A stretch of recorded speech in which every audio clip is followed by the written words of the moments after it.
খ্রিস্টান হওয়া ছেলেটা ধা ধা করে চোখের পানি দন্নার মতন ছেড়ে দিয়ে কান্দে আর ডাক দিয়ে বলে, বিউটি রে, তোমার সৌন্দর্যের প্রলোভনে পড়িয়া আমি আমার মা ছাড়ছি, বাপ ছাড়ছি, ধর্ম ছাড়ছি। বিশ্বাস করো,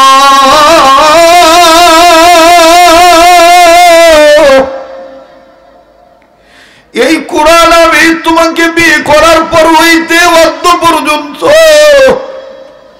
কোনো দিন আমি খুলি নাই, কোনো দিন আমি ধরি নাই। আর এই কোরআনটা তোমার সহ্য হলো না, কই তুমি ফালাইছো? মিস বিউটি ডাক দিয়ে বলতেছে, স্বামী আমার, এই এলাকার মধ্যে সবচেয়ে বড় ময়লার স্তূপ ডাস্টবিন যেখানে, এই ডাস্টবিনে আমি কোরআন ফেলে দিয়ে আসছি। ছেলেটা চট করে বুকে হাত দিয়া কেমন জানি বুকে পেন হইতেছে, ব্যথা করতেছে, পুরা শরীর ঘেমে গেছে। ছেলেটা ডাক দিয়ে বলতেছে, আমি একটু যাই, কোরআনটা কোথায় ফালাইছ আমি নিয়ে আসি। বিউটি বলতেছে, এই কোরআন আনলে কিন্তু আর তুমি ঘরে ঢুকতে পারবা না। ছেলেটা ডাক দিয়ে বলতেছে, তুমি আমারে ঢুকতে দিলে দিবা, না দিলে না দিবা, কিন্তু আমার মন মানে না, আমি আর এই কোরআন এভাবে ডাস্টবিনে পড়ে থাকতে দেব না। একটা দৌড় মেরে চলে গেছে রে ভাই, যাইয়া পাগলের মতন খুঁজতেছে, ডাস্টবিন তন্ন তন্ন করে খুঁজতেছে, লোক লাগাই দিছে, দেখো না কোরআন কোথায় আছে। অবাদান এবার হঠাৎ করে ছেলেটা দেখতে পাইল, আমার বন্ধুগণ ডাস্টবিনের এক কর্নারে আল্লাহ পাকের কোরআনুল কারীম দেখা যায়। এই মুসলিম ছেলেটা, নব্য খ্রিস্টান হওয়া ছেলেটা কোরআনকে ডাক দিয়ে বলতেছে, কেমন লাগে, কি কারণে তুমি আমার সাথে আইছিলা, এখন নিজেই তো অপমান হইয়া গেলা, আইলে না আইলে তো আর এইরকম নোংরা জিনিসে তোমার পরে থাকতে হইতো না। আমার বন্ধুরে কোরআনুল কারীম থেকে কে জানি জবাব দিয়ে বলতেছে, নাহনু নাযালনা যিকরা ওয়া ইন্না লাহু লাহাফিজুন। নাযিল করেছে আল্লাহ,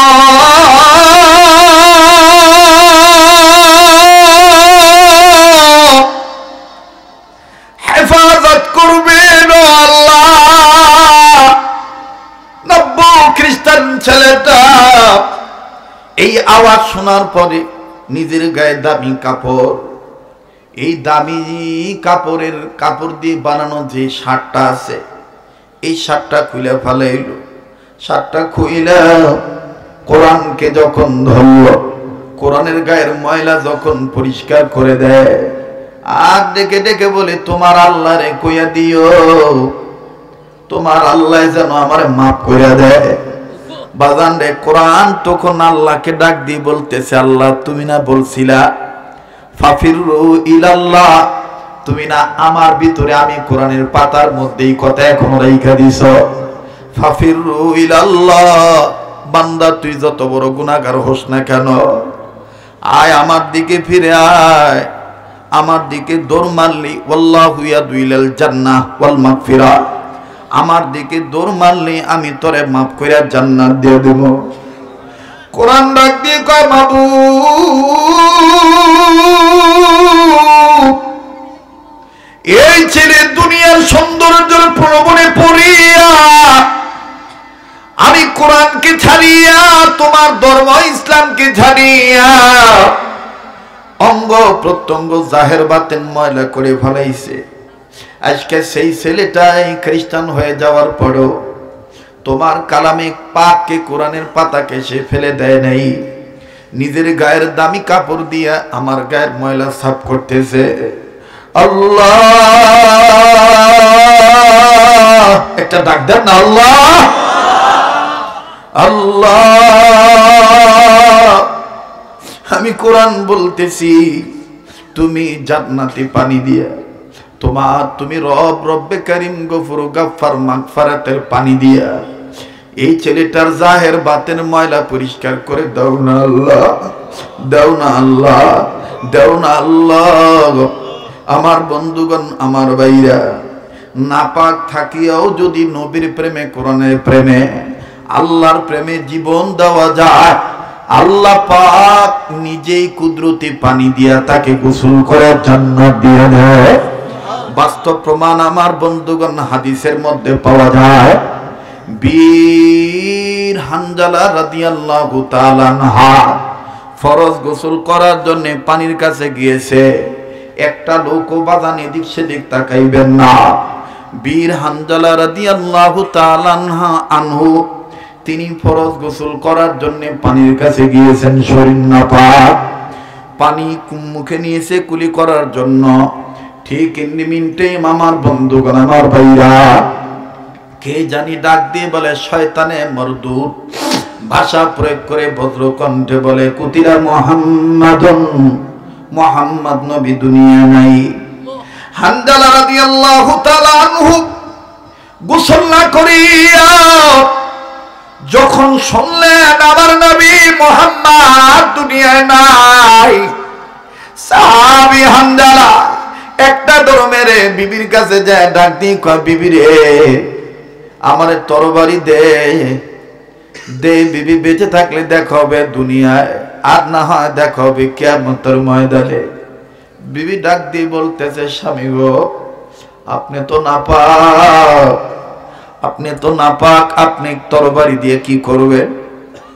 ও স্বামী, আপনার উপর তো গোসল ফরজ হয়ে গেছে। হানজালা কান্দার ডাক দিয়ে বলতেছেন, বিবিরে, কার জন্য গোসল করব? আমার এতিম নবী মুহাম্মদ নাকি খাবার বাইরে বলেছে। আরে বিবি, যেই দুনিয়ায় নবী নাই, আমি কার জন্য গোসল করবো রে বিবি? দে আমারে তরবারি দে, বেঁচে থাকলে দেখা হবে দুনিয়া, আর না হয় দেখা হবে কিয়ামতের ময়দানে। তরবারিটা নিয়ে সাহাবী হানজালা একটা দৌড় মেরে যুদ্ধের ময়দানে ঝাঁপিয়ে পড়লে।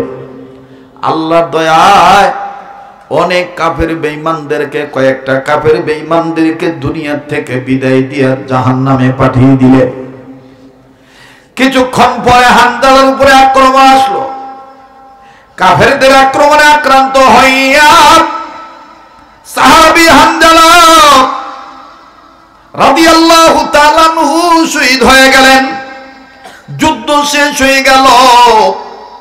এবার বাজান আমার নবীজি ঘোষণা করলেন, যারা ধর্মকে প্রতিষ্ঠিত করার জন্য কোরআনুল কারীমের পাতাকে ইজ্জত করতে যাইয়া, আমি নবী মুহাম্মদকে মহব্বত করতে যাইয়া, এক আল্লাহর উপরে আস্থা রাখতে যাইয়া যারা জীবন দিয়া শহীদ হইল, আমি রব্বে কাবার বন্ধু হাবিবুল্লাহ বলতেছি, মহান রব্বুল আলামিনের পরম বন্ধু হাবিবে কিবরিয়া বলতেছি, জলদি জলদি করে এই শহীদ সাহাবীদেরকে বিনা গোসলে কবর দিয়ে দাও।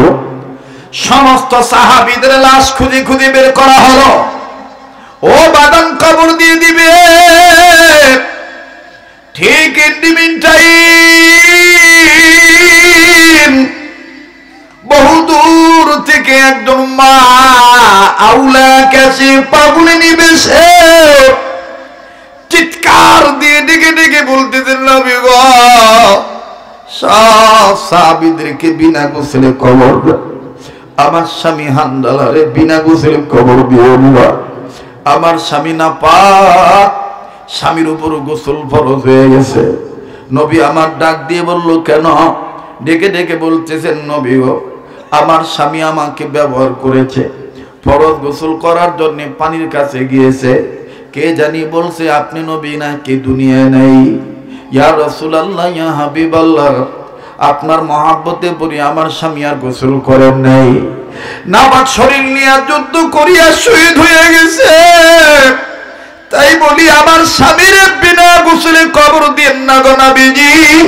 নবী আমার ডাক দিয়ে বললেন, সাহাবীরা রে, কই হানজালার লাশ? হানজালার লাশ খুঁজে খুঁজে বের করো। আমি নবী নিজে তাকে গোসল করাবো। এবার সাহাবীরা হানজালার লাশ খুঁজে বের করলেন।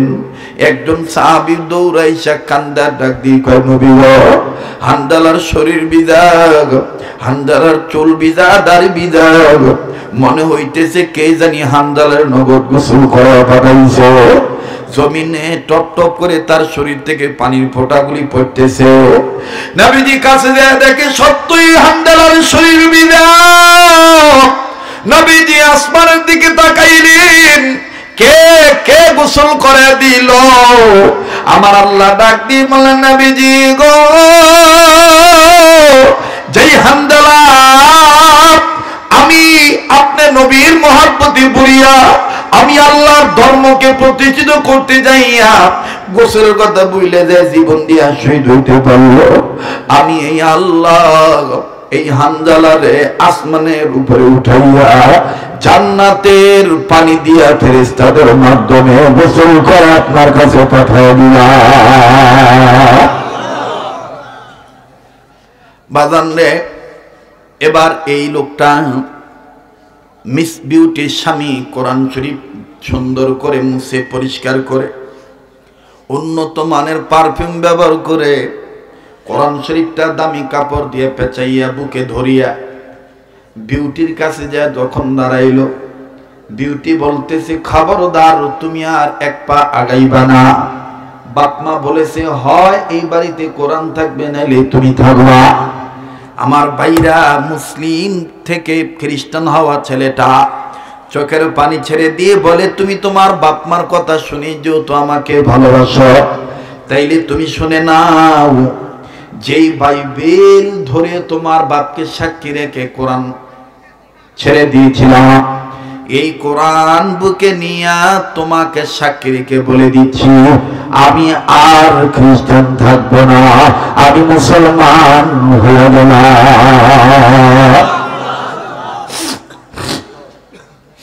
বাজান, কোরআনের পাতা নাড়ার দেখেন বরকত কেমন। লম্বা কথা সংক্ষেপ করে দিলাম, ছেলেটা চলে গেল। ছেলেটা যখন চলে গেল নিজ দেশে, যেই মসজিদে নামাজ পড়তো, মসজিদের ইমাম সাহেব মাগরিবের আগে নামাজের আগে এলান করে বলতেছেন, একটা পরিবারের একটা ছেলে, এই ছেলেটা খুব পাক্কা নামাজি ছিল, আজ কতদিন হলো ছেলেটাকে দেখতে পাই না, মরে আছে না বেঁচে আছে তাও জানি না। ছেলেটা দাঁড়ায় ডাক দিয়ে বললেন, হুজুর আমি সেই ছেলে। কি বাবা, তোমার মুখে না দাড়ি ছিল, দাড়ি গেল কই? বলে, হুজুর এই এই ঘটনা। হুজুর আল্লাহ আমার মাফ করবনি। বলে, তুমি ফের তওবা করে কালেমা পড়ছনি? বলে, হ্যাঁ আমি তওবা করে কালেমা পড়েছি, আর জীবনে কোনোদিন দুনিয়ার সৌন্দর্যের প্রলোভনে পড়ব না। আসলে সবচেয়ে দামি পাতা হলে কোরআনের পাতা। ইন্নাহু লাকুরআনুন কারীম। সেটা বলে, হুজুর গো, নবীর কথাই সত্য, খায়রুকুম মান তাআল্লামাল কুরআন ওয়া আল্লামা। এবার বাজান, ইমাম সাহেব হুজুর মুসল্লিদেরকে নিয়ে মাগরিবের নামাজ পড়ার পর সাধারণ সংক্ষিপ্ত বয়ান করে আমার বন্ধুগণ, আমার ভাইরা সুন্দর করে ছেলেটাকে উদ্বুদ্ধ করলো। কয়েক মাস পরে ছেলেটা মারা গেল। দেখেন বাজান কি হইল, অবশ্যই বলবো। তবে বাজান, আমি দেখেছি অনেক যুবক, নাম না নেওয়াই ভালো। আপনারা দেখেছেন যে তাদের এক বড় নেতাকে গত কয়েকদিন আগে নাকি গতকালকে ডিবি তুলে নিয়ে গেছে। আজকে আমার বন্ধুগণ একজন মুসলিম অ্যাডভোকেটকে তারা জব করতে দ্বিধাবোধ করে নাই, জবে করে ফেলেছে। আমার ভাইরা, নানাবিধ চক্রান্ত চলতেছে। বাংলাদেশ মুসলমানদের দেশ। ও মুসলমান, সারা বিশ্বে মনে রাখবেন, কোরআন নাজিল হয়েছে মক্কা আর মদিনায়, আর তর্জমা হয়েছে, ব্যাখ্যা হয়েছে, তাফসীর করেছে ভারত উপমহাদেশের ভারতের ওলামায়ে কেরাম, পাকিস্তানের ওলামায়ে কেরাম। আর মুসলিম বিশেষজ্ঞগণ বিশ্লেষণ করে দেখেছেন, গবেষণা করে দেখেছেন, ইতিহাসে তারা লিখেছেন, কোরআন নাজিল হয়েছে মক্কা মদিনায়, তর্জমা ব্যাখ্যা তাফসীর হয়েছে ভারত এবং পাকিস্তানে, আর আমল করে কেবলমাত্র বাংলাদেশের মুসলমানেরা। আমল করে কোন দেশের মুসলমানেরা? বাংলাদেশের মুসলমানেরা। এই জন্য বাংলাদেশের মুসলমানদেরকে কৌশলে কিস্তির টাকা দেয়া হোক, লোন দেয়া হোক, সুন্দরী মেয়ে দেয়া হোক, ধন সম্পদ দেয়া হোক, জগা খিচুড়ি মার্কা শিক্ষা দেয়া হোক, জামাতকে গ্রাস করো খ্রিস্ট ধর্ম দিয়ে, না হয় ছেলে মেয়েকে অ্যাটাক করো, না হয় শিশু বাচ্চাদের শিক্ষা নীতিমালাতে খ্রিস্টান নীতিমালা ঢুকায় দাও। নানাবিধ ষড়যন্ত্র চলতেছে, এজন্য আমাদের সাবধান থাকতে হবে। কথা বলেন ঠিক কিনা? আমাদের অন্তরে মনে প্রাণে বিশ্বাস করতে হবে, যত ধরনের পাতা দামি পাতা হোক, সবচেয়ে দামি পাতা হলো কোরআনুল কারীমের পাতা। ইন্নাহু লাকুরআনুন কারীম। আর নবী বলেছেন, খয়রুকুম মান তাআল্লামাল কোরআনা ওয়া আল্লামা। তোমাদের মধ্যে ওই ব্যক্তি উত্তম ব্যক্তি যে ব্যক্তি নিজে কোরআনের শিক্ষা গ্রহণ করে এবং অপরকে কোরআনের জ্ঞান শিক্ষা দেয়। সুবহানাল্লাহ। আপনাদের কি বিরক্তি ভাব লাগতেছে? আমার সময় কিন্তু শেষ, আমার এখন নেমে যাওয়ার কথা, কিন্তু আপনাদের জন্য আমি আর 15 মিনিট একটু বৃদ্ধি করলাম যাতে কথাটা আপনাদের বুঝে আসে। আমি কি আগাবো? আমি কি বলবো? তাই বলেন তো আবার আল্লাহু আকবার। এবার ছেলে সব মেনে নিছে, বিয়ে শাদী হয়ে গেছে কমপ্লিট। 1 সপ্তাহ 2 সপ্তাহ 3 সপ্তাহ 4 সপ্তাহ 1.5 মাস, পাসপোর্ট ভিসা রেডি, বিমানের টিকিটও রেডি। মেয়েটার বাবা মেয়েটার হাতে দিয়ে বলে, জামাইকে রেডি হইতে বল, এতটার সময় বিমান ছাড়বে, অমুক দিন আর কি, কোনো গুছগাছ থাকলে গুছাইতে বল। তো নববধূ যে বলছে, প্রিয় স্বামী আমার, সব শর্ত তো মেনেছেন, এই যে আব্বার শেষ শর্ত, এই দেশ থেকে দেশান্তর হতে হবে, এই যে বিমানের টিকিট, এখন তোমার কি কোনো গোছানো লাগবে কিনা, তোমার প্রয়োজনীয় কোনো কাপড় চোপড় আছে কিনা, থাকলে তুমি নিতে পারো।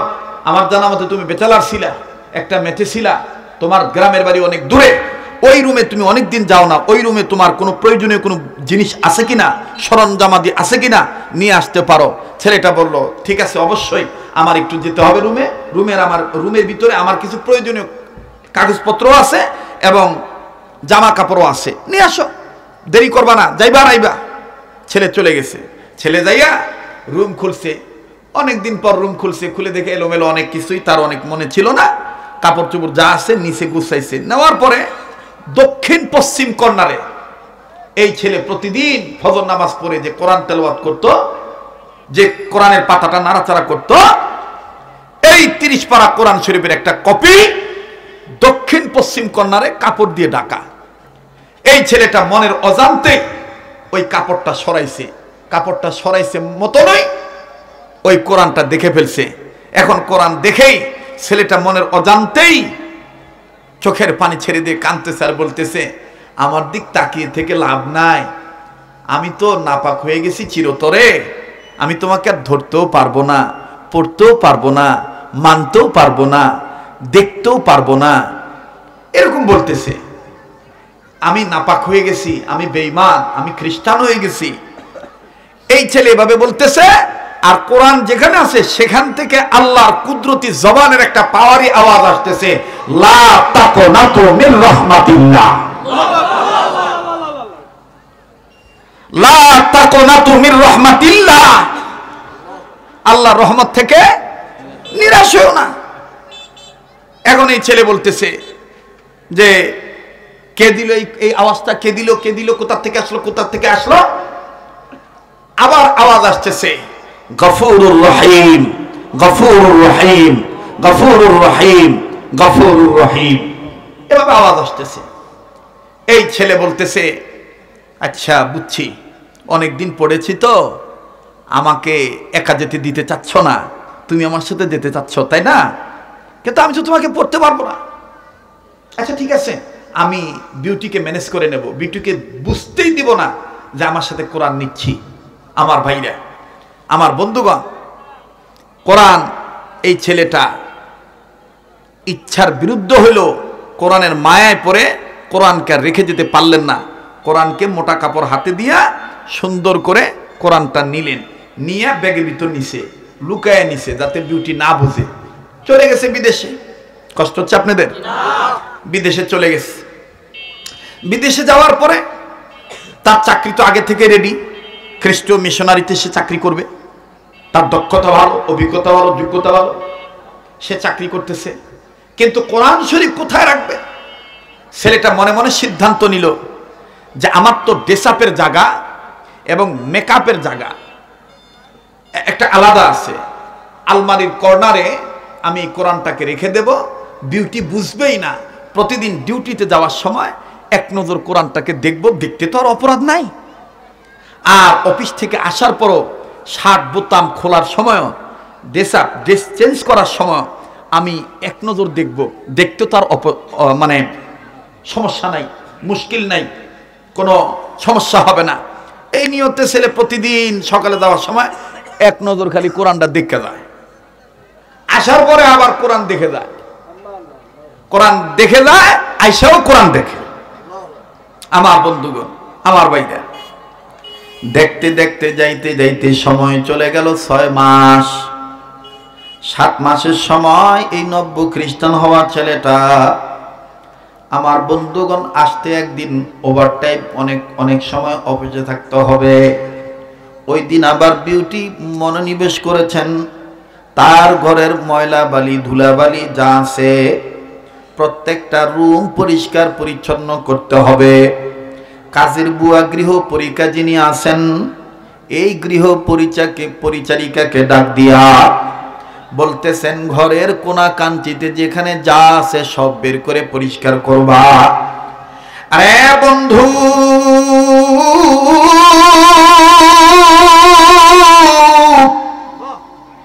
এইবার এই গৃহ পরিচারিকা কাজের বুয়া 1 number room, 2 number room, 3 number room যখন পরিষ্কার করতে যায়, হঠাৎ করে রুমের কর্নারে নজর করে দেখে আলমারির এক সাইড কর্নারে আমার বন্ধুগণ মোটা একটা কিতাব দেখা যায়। গৃহ পরিচারিকা কাজের বুয়া, কাজের মেয়েটা চিল্লায়া ম্যাডামকে ডাক দিয়ে বললেন, madam, what is this book? এটা কিসের বই? কোথা থেকে আসলো বুঝলাম না। আমার বন্ধুগণ বিউটি কাছে যে দেখতে পারলেন এটা মুসলমানদের কোরআন। বিউটি কোরআনটা দেখে তেলে বাগুনে জ্বলে উঠল, অগ্নিশর্মা হয়ে গেল, পায়ের পাতার রক্ত মাথার চারিদিকে উঠে গেল। প্লিজ কেউ কোন দিকে নজর দিবেন না রে ভাই, দেখেন তো দেখি দিলটা নরম করা যায়নি। এক ফোঁটা চোখের পানি নিজের গুনার কথা স্মরণ করে, কালামে হাকিমকে সম্মান করে, এই মাদ্রাসায় নূরে মদিনার মজলিসে বসে দেখেন তো দেখি কান্নাকাটি করা যায় কিনা রে ভাইয়া। এবার মিস বিউটি এন্ড সুইটি মোটা ভলিউমের কিতাবটা দেখার পর বুঝতে বাকি রইল না যেটা মুসলমানদের ধর্মগ্রন্থ কোরআন। স্বামীকে ফোন না দিয়ে মা বাবার কাছে ফোন দিয়ে বলতেছে, তোমাদের জামাই এই ঘটনা ঘটাইছে, আমারে না জানাইয়া কোরআন শরীফ আমাদের রুমে এনে থুয়েছে, কি করতে পারি? বিউটির মা আর বাপ ডাক দিয়ে বলল, কোনো কিচ্ছু করার নাই। স্বামীকে যদি তুমি তোমার মতন করে খ্রিস্টান হিসেবে রাখতে চাও, জলদি জলদি করে কুইক জলদি জলদি করে বাজান বাপ মা বলে দিল কোরআনটা নিয়া নির্ধারিত ময়লাযুক্ত ডাস্টবিনে ফেলায় দিয়ে আসো। আমার বন্ধুরি,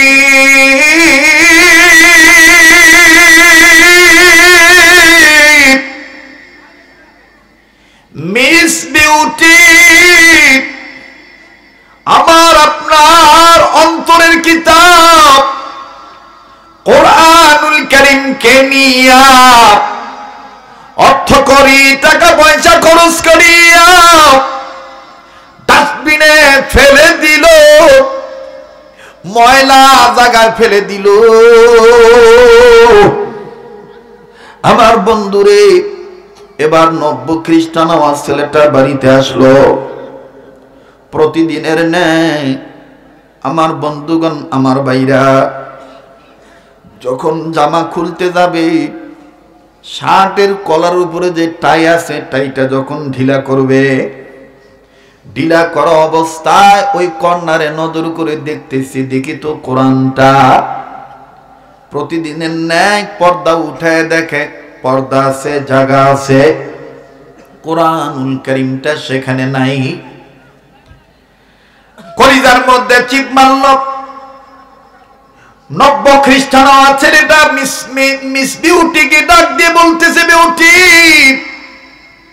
আই এম সরি, আমি দুঃখিত, তোমাকে আমি বলি নাই, তোমাকে না জানাইয়া আমি মুসলমানদের ধর্মগ্রন্থ কোরআনুল কারীম আমি এইটা আমার ঘরের এক কর্নারে রাখছিলাম। ও বিউটি, এতদিন কোরআন দেখছি, এখন দেখি কোরআন নাই। বিউটি ডাক দিয়ে বলে, আর তুমি পাইবা না, এই কোরআন শরীফ আমি বাপমার কথা ডাস্টবিনে ফেলে দিয়ে আসছি। আবার বন্ধুরে, নব্য